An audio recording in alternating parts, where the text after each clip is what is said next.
we're going to be going over the best and the worst game feature in every COD. And we start in Call of Duty 4. Now, the worst feature for me, I'm not going to lie, this one's pretty simple. It's frag ×3. Now, if you didn't play COD 4 back in the day, a lot of these blue perks were kind of a little bit overpowered, and most people were using frag ×3 because it's exactly what you said it would. You had 3 grenades, and I feel like the grenade radius, the explosive radius in COD 4 was insane, especially if you would play like Shipment or Crossfire. You could just like chuck these grenades, all 3 of them, and you would probably always get a kill or 2. Here's the crazy part. It wasn't like you only had 3 for the entire game. You had 3 every single time you respawned. So if you died 10 times, you literally had 30 grenades. It created a terrible grenade spam meta. They removed this feature in World at War, luckily. Now, for the best feature, we could honestly choose a decent amount here, to be honest with you. There's a lot that COD 4 innovated. It made Call of Duty the game that it is today. I feel like for me, I am going to be choosing create a class. It's such a simple feature that we don't even think about nowadays, but Call of Duty prior to this was all default classes: assault rifle, sniper, SMG, and Call of Duty 4 made it to be able to be where we could choose our gun, we could choose our perks, we could choose our attachments. Just an insane level of customization that we were not used to. And honestly, the FPS scene wasn't used to it. And it just put COD 4 on the map as one of the greatest games ever, easily. Now, for World at War, I mean, listen, worst feature, I'm not gonna lie to you. I think a lot of people are gonna be upset with me, but I just think it's the tanks. We had a little bit of this discussion in one of my streams one day, and we talked about, did we like tanks? Did we not like tanks? I feel like if you actually did play World at War, the maps that you didn't like in World at War were the maps that had tanks. It just became kind of annoying. Like team deathmatch, you'd be running around and you'd get hit with a tank, and you'd have to then equip C4s, and I didn't want to have to equip C4s. I wanted my grenade. If there would have been a different mode for tanks back in the day, like ground war or whatever, and it would have only been in that, I think we would have had less problems with them. But unfortunately, they were in everything. You could just, I think the only modes they weren't in were like free-for-all and search and destroy. It just got very frustrating to deal with these tanks. And then best feature, I mean, let's be honest here, guys. It's the introduction of Call of Duty Zombies. I will never forget completing the campaign, because this is a fun fact. Completing the campaign back in the day was the only way that you had access to zombies. You would beat the campaign, then the final cutscene would end, and then here comes the cutscene for the zombies coming out of the cornfield. It was amazing. Now, later on, they of course updated because it was so popular. They updated it and allowed everybody to, you know, it became its own separate mode. But the introduction to zombies, having campaign, multiplayer, and zombies, having a third mode was just, it was unheard of back in the day, and especially for Call of Duty. Those simple zombies were some of my favorite zombies ever. Now, for Modern Warfare 2, I think we aren't going to have a lot of arguments with this one. One of the worst features, of course, is the one-man army perk. I really don't know what Call of Duty was doing with this one, allowing you to pretty much switch your class whenever you wanted without dying, and this pretty much caused the most spam amount of noob tube classes I've ever seen in my entire life. And obviously, you guys know the story with MW2, or maybe you don't know the story with MW2. Activision and InfinityWard, the people from InfinityWard were fighting, so there was no updates for this game for like the first 6 months because half the studio left. So we were dealing with one-man army noob tubes for pretty much the entire life cycle of this game. Think about that, what would happen on today's internet if you had that situation going on. We can't even deal with the maps in Black Ops 6, let alone getting noob tube every 3 seconds. Now, for the best feature, unfortunately, I have to admit to you guys, I've never gotten one before, but I believe the best feature is the introduction of the new kill streak. There is something about trying to go for a nuke that just gets you all excited, gets you fired up. And I don't know, man. I feel like it's one of those situations where they introduced this kill streak and everybody remembers that little path. It was Harrier, the chopper gunner, the nuke. And it just is stuck in my mind. One of these days, I'm going to go back and get a nuke. Maybe. I don't know. You guys always comment below like, hey man, get a nuke in every Call of Duty. Who do you think I am? Scump? I'm trying to get one. So for BO1, I'm actually going to go with the Ghost perk. And this one kind of is pretty simple because if you remember correctly, they did fix this in BO2, but for BO1, if you had Ghosts equipped, you never were on the radar. It didn't matter if you were moving or not moving, you never showed up. It actually did affect this game a little bit in terms of camping. I feel like a lot of people did not move because they really weren't penalized. The only thing I can think of is you did show up on a Blackbird if you got one of those, SR-71, I think is what it's called in this game. That was kind of annoying because that's a higher kill kill streak. So it really felt like there was no real counter to this. Now, again, they fixed it in BO2, but I really think BO1 without this perk, I mean, it's a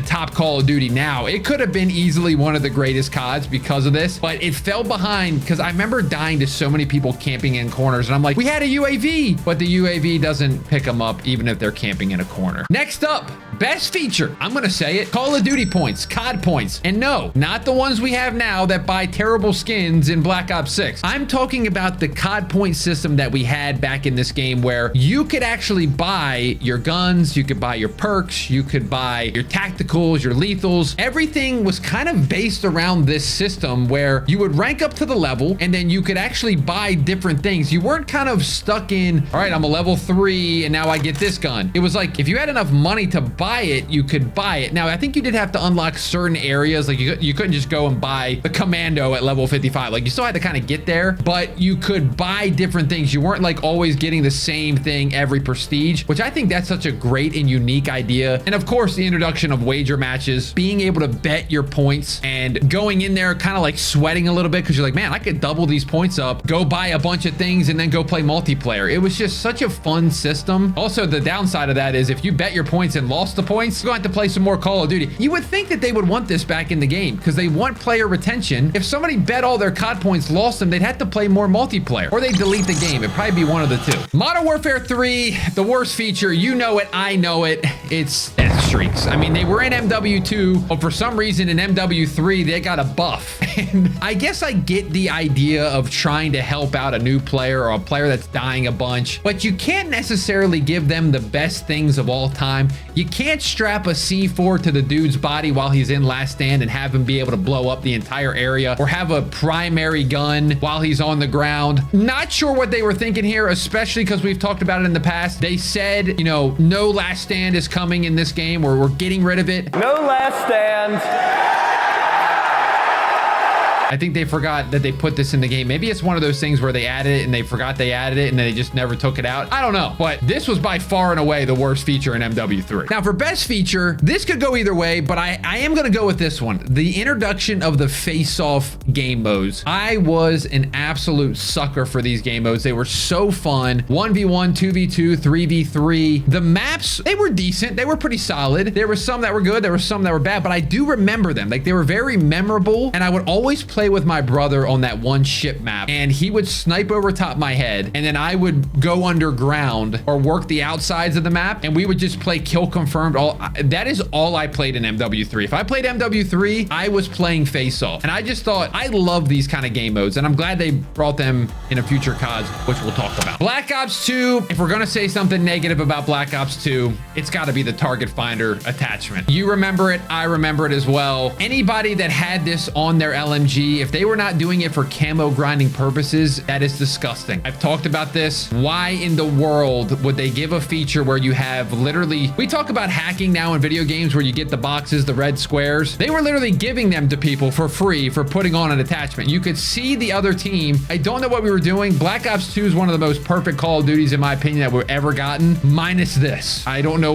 where we were at. I don't know what we were doing. And then obviously for the, come on, the best feature is the pick 10. It is the introduction of a very free-flowing create a class that allowed you to be kind of unique. You could have multiple attachments, you could take multiple perks, you could do just a secondary. All the wild cards just made this so fun. It allowed so much flexibility, and again, I don't know why we don't go back to this system. I don't know why we're so stuck on Gunsmith. I don't think it's fun. I think pick 10 is just that nice variety. It's a perfect middle ground, and it's perfect. It's literally perfect, just like BO2 is. So Ghost is going to be a funny one, so hang with me here. The worst feature of this game is the maps themselves, the base maps of this game. This almost leaves me speechless, but some of these maps, when I go back and look at them, they are some of the worst maps I've ever seen in my entire life. Dull, massive, so many places, so many corners to camp, so many places to check. Just, I don't know what was going on with the design with this. We got an inside joke on this channel. I'm still trying to find somebody on Stonehaven. I don't know what was going on. And I'm just going to transition right into the best thing in COD Ghosts and say it's the maps. Huh? But this time it's the DLC maps. The DLC maps are some of the most memorable maps we've ever gotten in Call of Duty. Able to be Michael Myers, allowed to be Predator from the movies. And there was the one map where you could, I think it was like Gold Rush or something like that. And you could get in one of those carts like Donkey Kong and like ride across the map. I don't know why these maps weren't in the base game. I'm telling you, if they were, COD Ghosts would have been looked at way different. The problem is DLC had kind of been getting burned out in this time period, so people kind of stopped buying the maps, I feel like. So most people never experienced them. If you did experience these DLC maps in COD Ghosts, let me know in the comments down below. I bet you won't see too many comments. We were all done with them. So the base maps are the worst and the DLC maps are the best. Leave it to COD Ghosts. Now, Advanced Warfare, we know this one too. A lot of these are going to be probably pretty easy to guess, but I'm going to go with supply drops. And here's the thing. At the end of the day, I don't hate the idea of supply drops. I really don't. I just hate the idea of supply drops when it becomes pay to win. When you only have the ability to get certain things in supply drops only,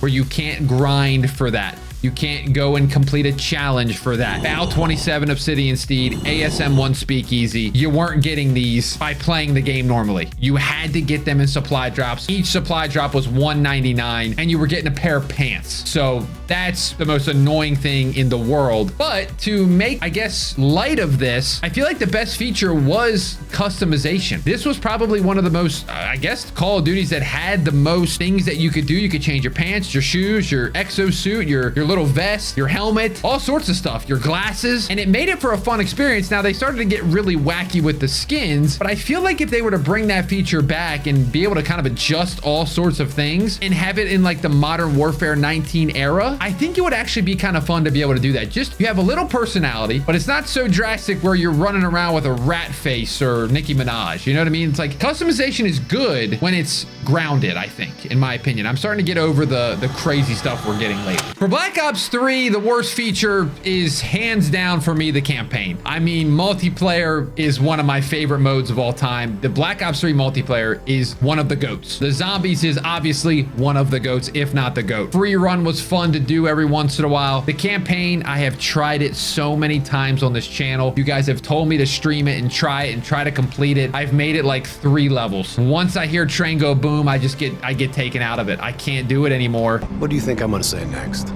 Outcome, train go boom. Maybe one day I will try to finally go through the campaign, or maybe I need to watch like a video explaining it. I don't know what they were going for on this one. And I don't think they knew either. So we're left with just an absolute terrible campaign, especially coming after BO2. It was really sad. And for the best feature, I feel like, honestly, I don't know if this is going to get me in trouble. I really liked Specialist. I felt like Black Ops 3 brought in this variety to multiplayer that was so desperately needed. I felt like the specialists in Black Ops 3 were very, very balanced. There was nothing too crazy where you're like, okay, what did I just die to? That was insane. And it felt like it took a while to earn too. It wasn't like you could go 1 in 20 and get your specialist. Like you wouldn't get it unless you were doing decent and kind of playing the objective and stuff like that. And I just remember, you know, it was just so much fun and it created a new story in multiplayer, which desperately needs it right now. So I don't know. I would like to see specialists return one of these days. It probably won't. So Infinite Warfare's worst feature is unfortunately probably not their fault, but it's just the return of jetpacks again. We were all burned out with jetpacks after the second one, and we were hoping for boots on the ground. They announced the trailer that it's in space and that it's jetpacks again. And it just ran out of juice. The people didn't want it anymore. I didn't want it anymore. And unfortunately, the movement is very similar to Black Ops 3, which I kind of praised the Black Ops 3 movement, but it just was the fact we didn't want that anymore. So it was just bad timing. Infinite Warfare is one of those CODs that I still don't think was the best Call of Duty, but Activision was going to make them. They were forced to make this. It was already going to happen. There's nothing they could do, but jetpacks returning was not good. And now for the best one, something that I've just experienced in the last couple months and years, zombies in Spaceland. Now this was InfinityWard's first attempt at zombies. Of course, they did Extinction in Call of Duty Ghosts, but zombies in Spaceland, the theme for this, I guess, I don't know. I loved it.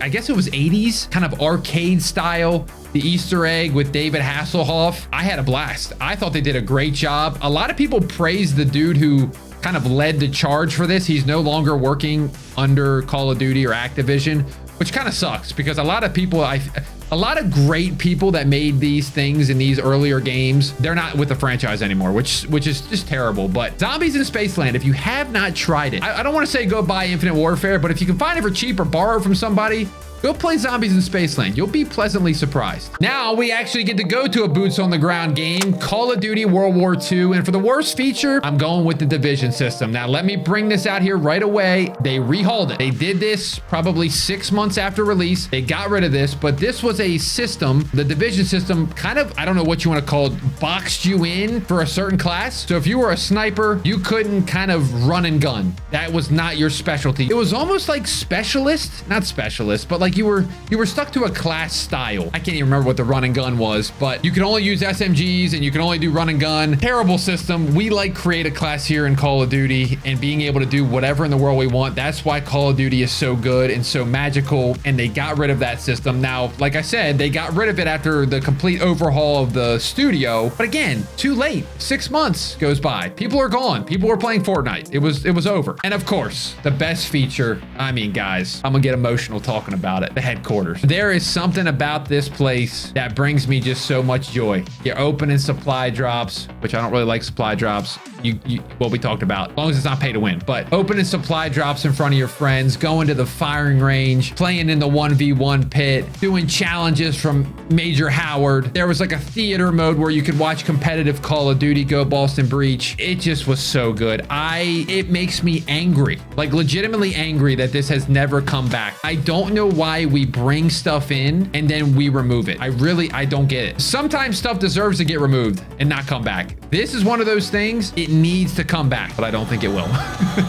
It's Black Ops 4 time, and we know this one. Actually, you know what? You might not know it because I feel like a lot of people, Black Ops 4 is a lot of people's Call of Duty that they skip. They were in either the Fortnite era or they were just taking a break from Call of Duty, playing something else, maybe not playing video games at all. If you did play Black Ops 4, the worst feature is actually the feature of removing campaign and introducing Specialist HQ. So instead of an actual story and campaign, you had like each specialist had their own character story that you could complete or watch. I can't even really remember. Somebody clear that up in the comments if you played it. Such a bad decision, but it takes us to our next point of their best feature, and that was the introduction of Blackout and Battle Royale. Call of Duty needed to innovate. They knew they needed to do a Battle Royale. Battle Royale genre was popping. Fortnite, PUBG, they knew they had to do something.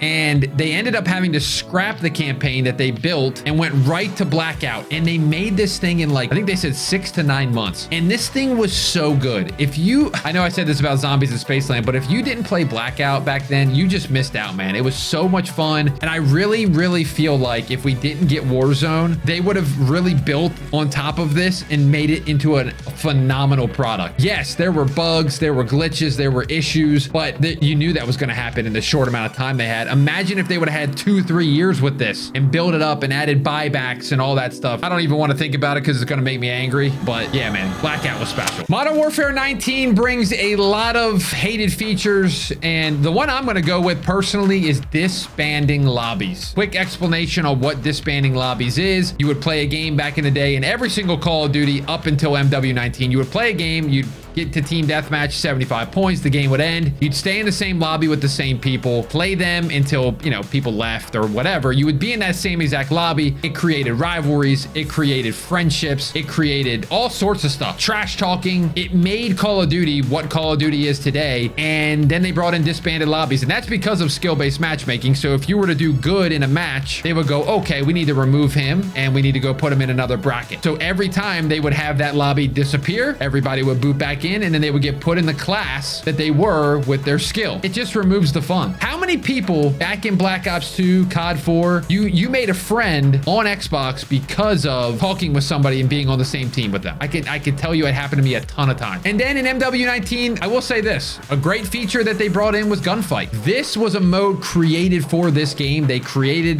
gunfight with a bunch of maps. It was actually one of the things that the big streamers played. It was like the beta. It was like the showcase. They didn't do like an actual beta. They did a gunfight beta. So it wasn't like Black Ops 6 where you're playing like hardpoint and team deathmatch. It was gunfight. They were trying to push this as like, this is the next mode. This is the next iteration of Call of Duty. And I thought it was really good. And I feel like they've kind of faded. Like Call of Duty's faded on this mode. But I don't know. Did you guys like gunfight? I loved it, man. I thought it was so fun. It's Cold War time, and we got to talk about the streak system, ladies and gentlemen. This was when Treyarch might have lost their mind for a couple seconds, but they decided to implement a streak system that allowed people to earn their streaks over time without pretty much doing anything. It was pretty much this little timer that would go up and you would slowly earn your kill streak. So you could be 1 in 10 and earn a UAV. Now, don't get me wrong, it was still going to take a little bit of time, and more than likely, if you were that bad, you were not going to get like your Harrier or Airstrike, whatever the one of the higher ones were in that game. But you would still earn stuff, and you would earn them without even doing anything. I'm not a big fan of that system, ladies and gentlemen. I know that might be unpopular in today's world, but I'm not a like, hey, we're just going to give this to you for free. Thanks for playing. No, thank you. Luckily, they didn't do it in Black Ops 6, which is great. They learned from their mistake. For the great feature, I actually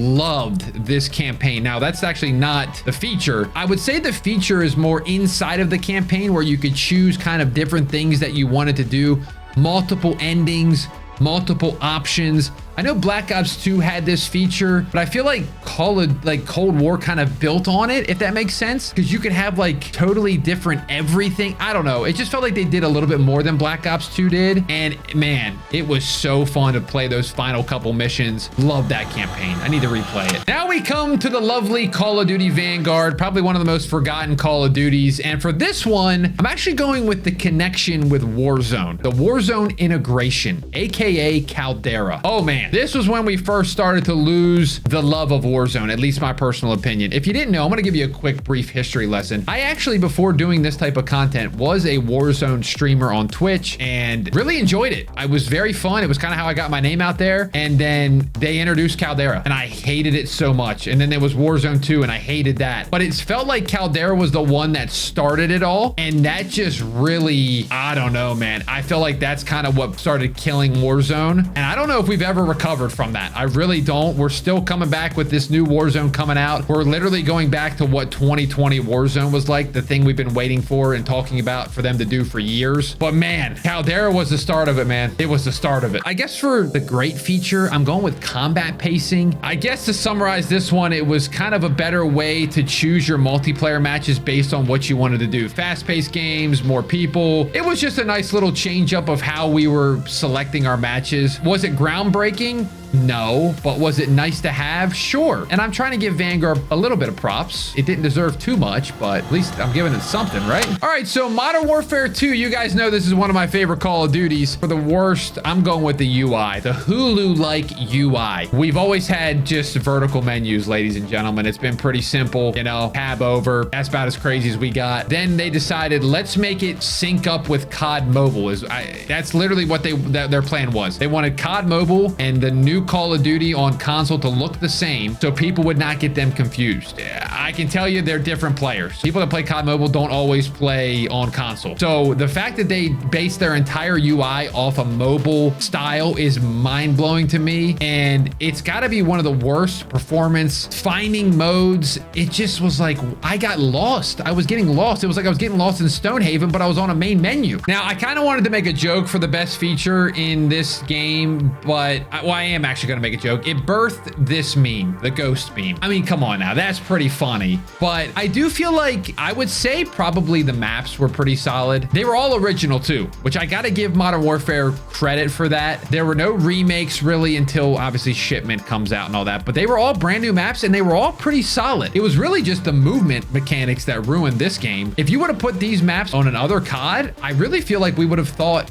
differently about this game, but they had their direction. Now we go to Modern Warfare 3, which we know was supposed to be a DLC, but the worst feature for me, I'm going DMZ Zombies. What was it called? MWZ. This will probably get me some flack too. I just really wasn't feeling it, okay? I'm a big fan of basic zombies. I told you earlier, I love World at War zombies. You want to know why? Because it's simple. You open 2 or 3 doors. There's no crazy Easter eggs.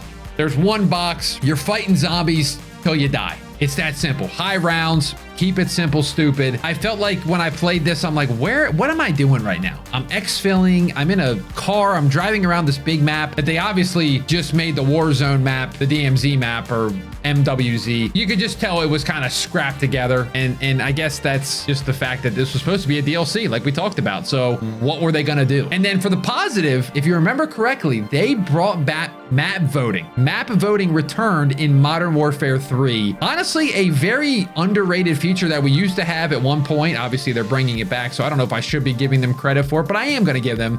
I'm feeling nice today. The ability to map vote and choose the map you want and not get crappy maps like Santa Border Crossing and MW2 and having to back out and do all that. I think that there's a value there. I'm grateful that they actually brought this back for us. I thought it was nice. Now, Black Ops 6, our latest Call of Duty, which unfortunately seems to have kind of died. And you know what? For this worst feature, I'm gonna do it. In the beginning, I thought it wasn't gonna affect us, but I do think it is. It's the small maps. In the beginning, I was excited for these. I thought it was nice, quick engagements, but I'm starting to realize Call of Duty is more than just a brain rot small maps. We need some small, we need some medium, we need some large. It needs to balance out as a video game. When you don't have that balance, it makes the game kind of bad, because at its core, Black Ops 6 should be a good game, and it is a good game. But when you have bad maps, we can talk about COD Ghosts again. When you have bad maps, it's more than likely people will call it a bad game. And then for the best, I still think it's Omni Movement. I do think that this Omni Movement is a great feature. I like that they were trying to do something crazy, and it causes you to kind of,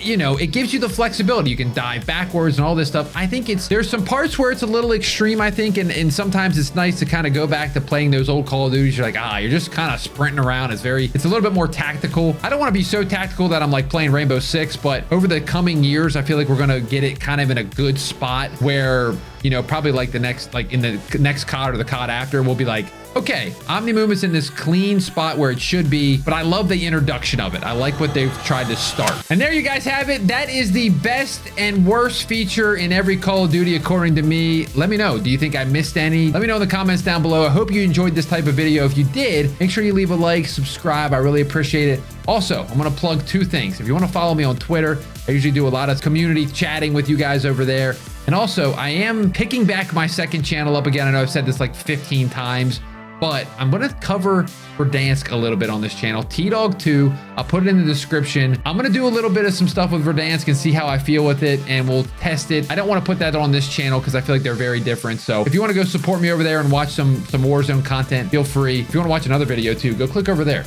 All right, we'll see you in the next one.